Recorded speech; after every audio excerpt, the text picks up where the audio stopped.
If you don't know who Neil Patel is, he's one of the most famous digital marketers on the planet. I personally learned a lot from his articles, especially his articles about SEO. But I'm going to read one of his articles today that's not about SEO, it's about fashion.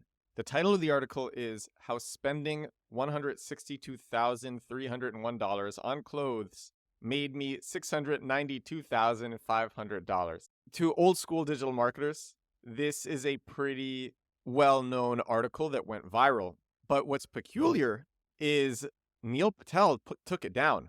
I actually couldn't find this article. And then finally, I found somebody linking to the article. The article was 404ing, so it wasn't there. It had been taken down. And then I took the URL and I put it into Wayback Machine. And so I got an archive of the article, and that's what I'm going to be reading. Neil Patel doesn't want me to read this because it was taken down. And so that means I have to read it because now it's juicy. In fact, I wasn't even going to, but I came across this article. I thought it just popped into my mind randomly last night, and I wanted to reread it. And I'm going to use the Edward Show as an opportunity to reread it. So this episode 110 of the Edward Show, it's not the Edward Show. This episode is not the Edward Show. This is going to be the Neil Patel Show. Episode 110 is going to be the Neil Patel Show because I'm going to be reading this Neil Patel article. Let's start. Over the last 12 months, I've acquired a new addiction, shopping.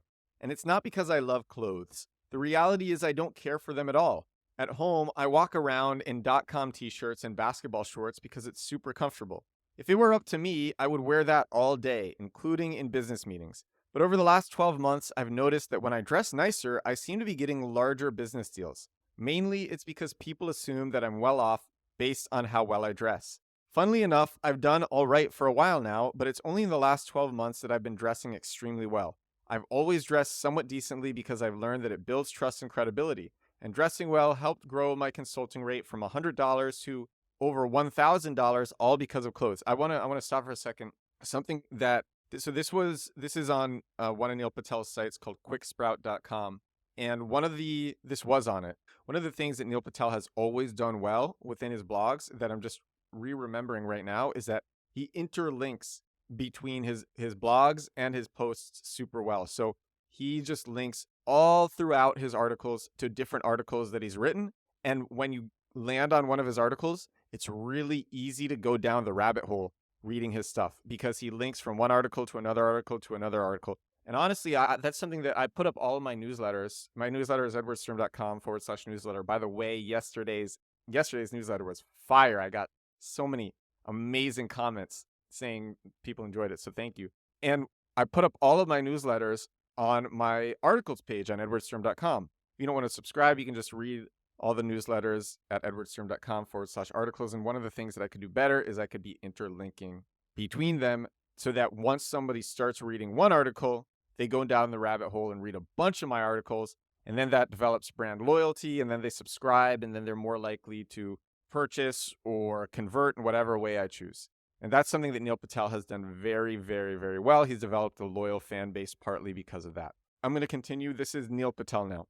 As I don't do much consulting anymore, I thought it would be a fun experiment to take wardrobe to the extreme and see what spending 6 figures on clothes would do for my business. Before I get into what I learned, keep in mind that you can achieve similar results without spending this much money. I'll show you how towards the end of the post. So let's get started.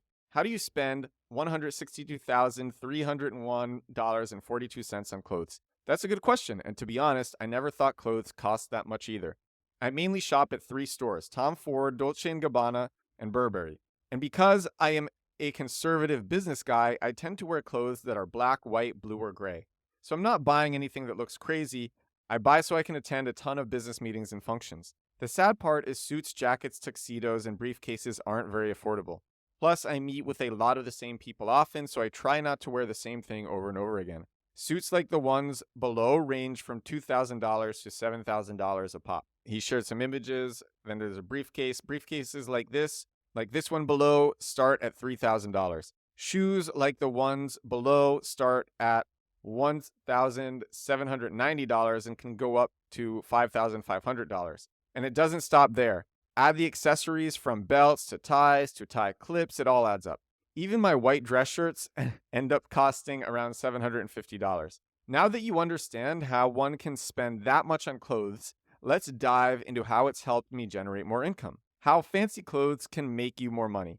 People believe what they see. If people think you look successful, in their eyes, you are successful. It sucks because I would have rather spent the $162,000 on a charity than on clothes, but I know I need to grow my business as it will make me more money in the long run. This will allow me to donate more money to charity. Nonetheless, I have a closet full of nice clothes that I try to wear whenever I leave the house. I receive compliments from random strangers almost every time I walk out of my door. And some of those people ask me what I do for work. Sadly, none of those conversations have turned into business deals because let's face it, the average person you meet on the street typically can't write you a six-figure check. And most people aren't high power executives in the corporate world. Where having nice clothes really helps is in business meetings. I've had so many meetings over the years that I know I can close roughly 1 out of 4. The biggest reason I can't close a higher percentage is that most people feel the prices I'm quoting are absurd. I have been tracking every meeting I attend for the last 4.5 years. I have a big Excel sheet with my closing ratios, average pitch price, company name, people within the meetings, their job titles, etc. This article is amazing. Wow. What I realized is that when I started to dress extremely nicely, the people in these meetings felt I was extremely successful. For that reason, they wanted to be associated with me, and it's helped to increase my closing ratio from 25% to roughly 40%. That means out of every 10 meetings, 4 result in the companies signing up with me now. The difference is huge. It was so huge that financially it brought in an extra $692,500 in revenue. It's especially astounding considering that nothing else changed, not my pitch, not the prices, not even the type of companies I was meeting with. The only difference was clothes. How clothes can help build relationships. I rarely go to the store to buy clothes because I hate shopping. But once, when I was in Dolce & Gabbana in Beverly Hills, a few basketball players walked in. I didn't know who they were or what they did. I just found it odd that they were walking around in small packs. One of them walked up to me and told me I had swag. I wasn't very familiar with the term swag, but I took it as a compliment. By the way, this article was last updated. I think it was written before this, but it was last updated April 4th, 2019. No, actually, I can tell you because looking at Wayback Machine, the article was originally written in 2015. That's when I first see it start appearing, February 24th, 2015. All right, continuing with the article.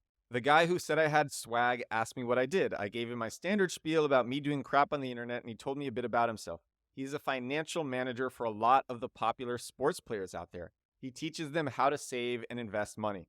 He took my number because he wanted to learn about how the internet works, and he also gave me his corporate code for any Starwood hotel so I would save a few $100s per night anytime I travel.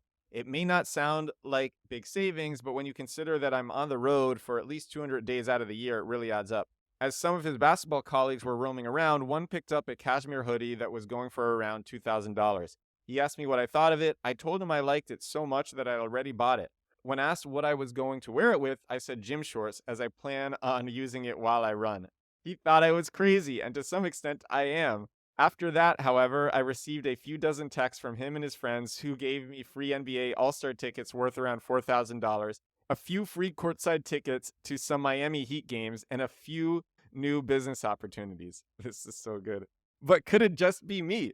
When I first started this experiment, I decided to do it with a friend because I wanted to see if it had a similar effect on someone who didn't have as much money, experience, or business contacts. A friend of mine, Mike Camo, decided to do the experiment with me. His results were astonishing as well. But before I go into the results Mike saw, let me show you how he dressed a few years ago, and then it's just him looking like a dork. Mike spent a bit under $10,000 on clothes, and now he dresses like this, and then it's him in a gray suit, in a tailored gray suit. Mike came from a car dealership world, and he specializes in sales and sales management. After attending a few tech events dressed as in the image above, in the gray suit, Mike found that people started coming up to him and asking him what he did. While attending tech events, he consistently got compliments on his clothes, and a few of those people hired him to help them build their sales teams and fine-tune the process. He did this on a revenue-sharing model, and it worked so well that he started to hit 6 figures. Now, you may say that he could have gotten the same results with his old clothes, but he didn't. He has always been a confident and outgoing person, but when he approached people at tech events in a t-shirt and jeans, the people were nice to him, but no one wanted to work with him. Why? Because they felt he wasn't successful. To make the experiment even more interesting, Mike recently purchased a Lamborghini. I don't think this is really an experiment. I think these guys just wanted to drop a lot of money on clothes. And then they're like, yo, we should use this for content. And then they came up with this. Still brilliant. And I assume the results are mostly accurate. Mike usually drives a Mazda, but one of his buddies who owns a Lamborghini dealership asked him if he would buy a car as a favor. Mike didn't care to make a purchase like this, but the dealership team had to sell one more car to hit their monthly sales numbers. And if they hit that number, Lamborghini was going to give them a big check for moving volume. The dealership was willing to lose money on the car, so Mike bought it. Granted, once he drove it off the lot, the car depreciated, but he can still resell the car and make a profit of $12,000 or $13,000 after taxes, which he is planning on doing. Like most of us would do, he decided to drive it for a bit and post a few pictures of it online. Can you guess what happened after he did that? He received 107 Facebook requests from business owners. Most of them wanted him to invest in their businesses, but 5 of them offered Mike a portion of their business in exchange for advice. Mike moved forward with one of the companies, which is also providing him with a $50,000 upfront fee for his time. That's not too bad, considering all he did was post a picture of himself in a fancy car. Conclusion: if you want to run the same experiment, you can do so on the cheap. Clothes don't have to be expensive. I went to the extreme, as I tend to do a bit too often. The most important part about fashion is how well the clothes fit you. You can go to stores like Zara and H&M and get really good-looking clothes that fit exceptionally well for a few $100. And if they don't fit very well, you can pay a tailor to help adjust the fit. The sad reality is that people judge us on how well we do based on things they can see, clothes being one of these things. And based on Mike's experiment, cars are also one of those things people judge us by. By no means should you spend over $100,000 on clothes or anywhere near there. I just took the more efficient approach and went with brands that could send their employees to my home for a fitting while I was working because I didn't want to step away from my computer. So if you want to look up this article, it's called How Spending $162,301.42 on Clothes Made Me $692,500. It's by Neil Patel. I don't know why the article was taken down. My guess would be Neil Patel didn't like how wealthy it made him seem. He didn't like to seem so different from everybody else, or maybe it made him more of a target and he didn't like that. But either way, the article is not available. So you got to get the link and then put the link into Wayback Machine so you can see the archive of it, and there you can see the pictures. This is a really popular article. It's really fun to read it. I like how Neil Patel frames his desire to buy expensive clothes. Again, I don't believe this was like an experiment. I think he just wanted to buy expensive clothes and then he framed it like this. And it's brilliant. That's called spinning. That is a brilliant spin. This guy killed it. He's always killing it. Neil Patel is a killer. He's great. I love Neil Patel. All right. Episode 110 of The Edward Show. I hope you enjoyed this one. I did. I enjoyed rereading this. I literally haven't read this maybe for like 7 or 8 years. I might have read it when it came out. So it's been a minute and it's been nice to reread it. Thank you all so much for listening. I'll talk to all of you again tomorrow. Let's all be fashionable. Let's all be fashionable out there. Bye now.